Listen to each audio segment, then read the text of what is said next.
Srinath Reddy Mittapalli YouTube ఛానల్కి స్వాగతం. అన్న నమస్కారం. నేను మీ శ్రీనాథ్ రెడ్డి మిట్టపల్లి. ఇవాళ ధరకు వచ్చి నవంబర్ 18, 2024 సంవత్సరం. ఇవాళ ముఖ్యాంశాలకు వచ్చినట్లయితే కువైట్కి సంబంధించినటువంటి జనరల్ ట్రాఫిక్ డిపార్ట్మెంట్ వాళ్ళు కొత్త ట్రాఫిక్ చట్టాలను తీసుకొస్తున్నారని చెప్పేసి మనం గతంలో చెప్పుకోవడం జరిగింది. అలాగే ఆ ఫైన్స్ కూడా ఏ విధంగా ఉంటాయో మనం చెప్పుకోవడం జరిగింది. అందులో భాగంగానే ముందు సీట్లో కనుక పిల్లలను కూర్చోబెట్టుకుంటే దానికి ఎంత ఫైన్ ఉంటుందో ఇప్పుడు తెలియజేస్తున్నారు.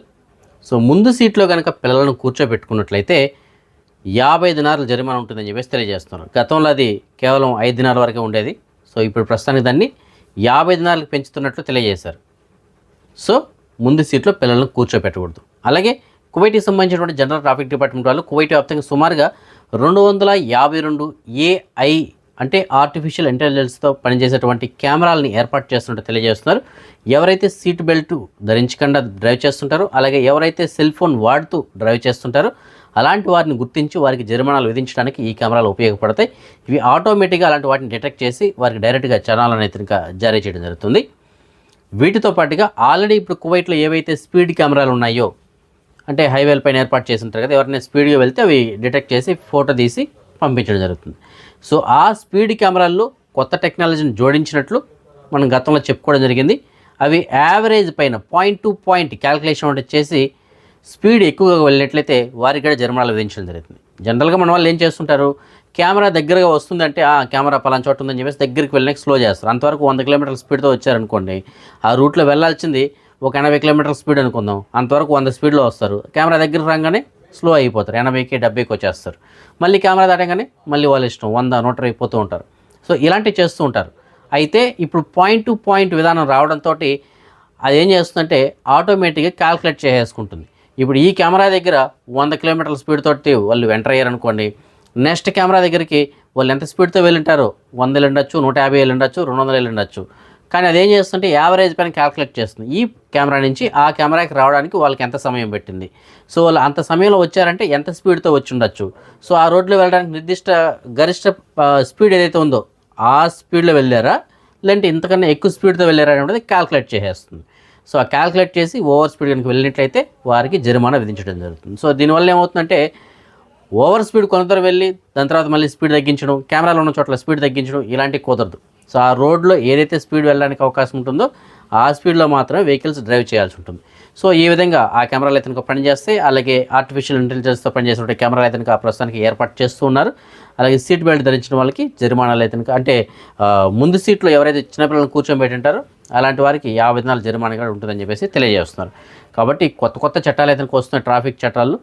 కాబట్టి ఎవరైతే డ్రైవర్ సోదరులు ఉంటారో అలాంటి వాళ్ళు కొద్దిగా ట్రాఫిక్ చట్టాలు ఏవైతే ఉన్నాయో వాటిపైన కొద్దిగా అవగాహన తెచ్చుకొని, అంటే తెలియని వాళ్ళు అవగాహన తెచ్చుకొని ఎప్పటికప్పుడు అప్డేట్ అయ్యి రోడ్లపైకి వెళ్ళినట్లయితే ఎలాంటి ఇబ్బందులు లేకుండా ఉండడానికి అవకాశం ఉంటుంది. గతంలో ఒక వీడియోలో మనం చెప్పుకోవడం జరిగింది, కువైట్లో ప్రస్తుతానికి మధుమేహ వ్యాధి అంటే షుగర్ వ్యాధితో బాధపడుతున్న వారి సంఖ్య పెరిగిపోతుంది, అలాగే ఊబకాయల శాతం కూడా పెరిగిపోతుందని చెప్పేసి మనం చెప్పుకోవడం జరిగింది. ముఖ్యంగా ఈ షుగర్ వ్యాధితో బాధపడుతున్న వారి సంఖ్య పెరుగుతుంది. దానికి గల కారణాలు ఏమిటంటే ఎక్సర్సైజులు లేకపోవడం, అలాగే ఈ ఊబకాయాన్ని కూడా సేమ్ అదే కారణం, ఎక్సర్సైజులు లేకపోవడం. అలాగే మనం తింటున్నటువంటి ఆహార పదార్థాలు కొద్దిగా తేడా గతంతో పోల్చుకుంటే ఇప్పుడు చాలా మొత్తం అంతా మారిపోయినాయి. సో ఈ ఫుడ్ తీసుకున్నటువంటి విధానంలో కూడా కొద్దిగా తేడా ఉండడంతో ఈ షుగర్ వ్యాధిగ్రస్తుల సంఖ్య అయితే పెరిగిపోతుంది. సో వ్యాయామం అనేటువంటిది ఉండాలి, అలాగే డైట్ కూడా కంట్రోల్గా ఉండాలి. అయితే ఈ డైట్ కంట్రోల్గా ఉండడంలో పిల్లలకి తెలియదు కదా పాపం. సో పిల్లలు చాలామంది తప్పు చేస్తూ ఉంటారు. సో దానికోసం చెప్పేసి గవర్నమెంట్ ముందుగా ఈ నివారణ చర్యలు అయితే ప్రారంభిస్తుంది. అందులో భాగంగా ఫస్ట్ స్టేజ్లో పిల్లలు ఎవరైతే ఉంటారో అలాంటి వారికి సంబంధించిన ఫుడ్ అందించేటువంటి సంస్థలు ఏవైతే ఉంటాయో వాటికి ప్రస్తుతానికి వీళ్ళు కొన్ని నిబంధనలు అయితే పెట్టడం జరిగింది. అందులో ఒక 5 కంపెనీలు అయితే ఆల్రెడీ ఒప్పుకున్నాయి. అవి తయారు చేసేటువంటి ఆహార పదార్థాలు ఏవైతే ఉంటాయో అందులో 20% షుగర్ని, అంటే ఈ చక్కెరని తగ్గించి ఆహార పదార్థాలు తయారు చేస్తామని చెప్పేసి వాళ్ళు ఒప్పుకున్నారు. అంటే ఇప్పుడు ఒక స్వీట్ తయారు చేయడానికి ఒక 100 కేజీలు పడుతుంది అనుకోండి, కానీ వాళ్ళు ఇకపైన 80 కేజీలు మాత్రమే కలపడం జరుగుతుంది. అంటే 20% తగ్గించేస్తున్నారు అనమాట. ఆ విధంగా చేయడానికి అయితే వాళ్ళు ఒప్పుకున్నారు. ఎందుకంటే కొద్దిగా స్వీట్స్ని తగ్గించినట్లయితే దీని కారణంగా షుగర్ వ్యాధిగ్రస్తులు ఎవరైతే ఉంటారో అలాంటి వారికి షుగర్ పెరగకుండా ఉండడానికి, అలాగే ఎవరికైతే లేకుండా ఉంటుందో వాళ్ళకి రాకుండా ఉండడానికి కొద్దిగా అవకాశాలు ఉంటాయి. సో ఈ విధంగా ఒక అవగాహన తీసుకురావడం కోసం ఆల్రెడీ కొన్ని స్కూల్స్లో ఈ విధంగా ఇలాంటి క్యాంపెయినింగ్ అయితే ఏర్పాటు చేస్తున్నారు. షుగర్ వ్యాధి పైన పడకుండా ఉండడానికి ఎలాంటి చర్యలు తీసుకోవాల్సి ఉంటుంది, ఎలాంటి ఆహారపు అలవాట్లు మనం చేసుకోవాల్సి ఉంటుంది, ఇవన్నీ కూడా వాళ్ళు అవగాహన కార్యక్రమాలు అయితే చేపడుతున్నారు. అలాగే కొన్ని కంపెనీలతో మాట్లాడే విధంగా తీసుకురావడం జరుగుతుంది. సో రాబోయే రోజుల్లో కువైట్లో మ్యాక్సిమం చాలా ఆహార పదార్థాల్లో స్వీట్స్ అంటే ఈ చక్కెర అనేటువంటిది తగ్గించి ఆహార పదార్థాలు తయారు చేసి మనకి తీసుకోవడానికి అయితే అవకాశాలు ఉంటాయి. కువైట్లో రాష్ట్ర భద్రతా నేరాల చట్టాన్ని ఉల్లంఘిస్తూ సోషల్ మీడియా ప్లాట్ఫామ్ అయినటువంటి ఎక్స్లో ఒక పోస్ట్ పెట్టినందుకు గాను కువైట్కి సంబంధించిన ఒక మహిళా పౌరురాలికి న్యాయస్థానం 3 సంవత్సరంలో జైలు శిక్ష విధించింది.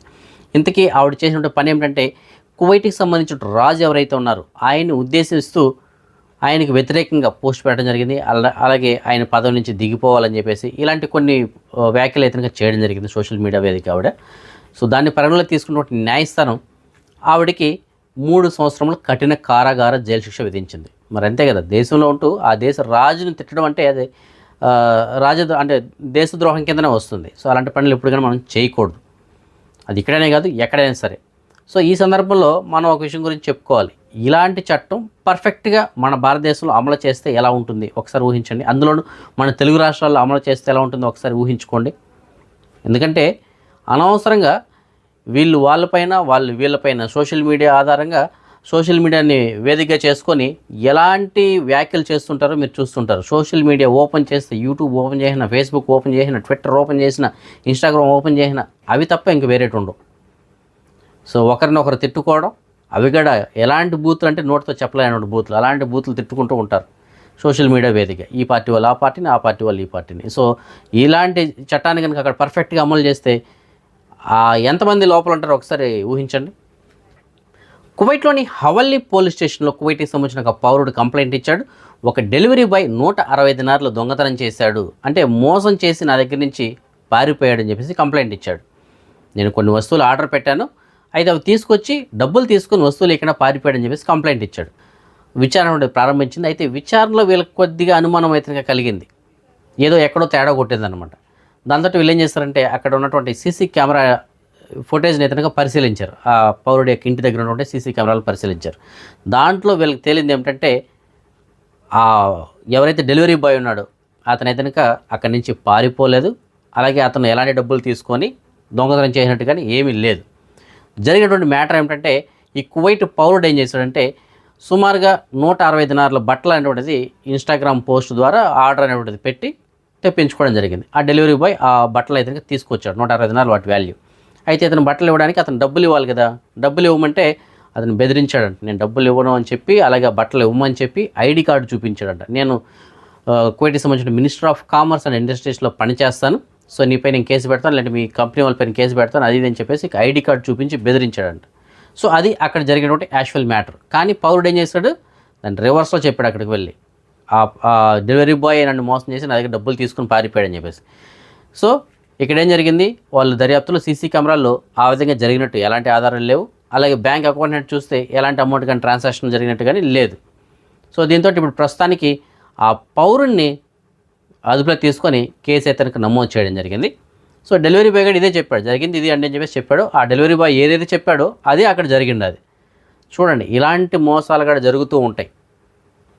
అంటే ఇలాంటి సంఘటనలు మనం చాలా చూస్తున్నాం గతంలో కూడా.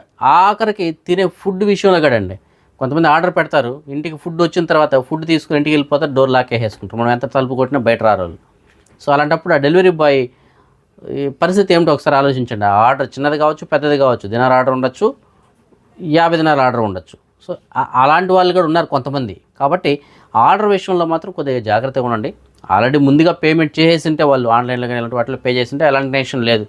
అక్కడికి వెళ్ళిన తర్వాత పేమెంట్ చేస్తామంటే మాత్రం కొద్దిగా జాగ్రత్తగా ఉండండి. పేమెంట్ అయిన తర్వాత మాత్రం మీరు వాళ్ళకి వస్తువులు హ్యాండ్ ఓవర్ చేయడానికి ట్రై చేయండి. సో ఇది మ్యాక్సిమం అందరికీ తెలిసి ఉంటుంది. ఒకవేళ ఎవరైనా తెలియని వాళ్ళు ఉంటే కనుక కొద్దిగా ఇలాంటి విషయాలు తెలుసుకుంటే మంచిది.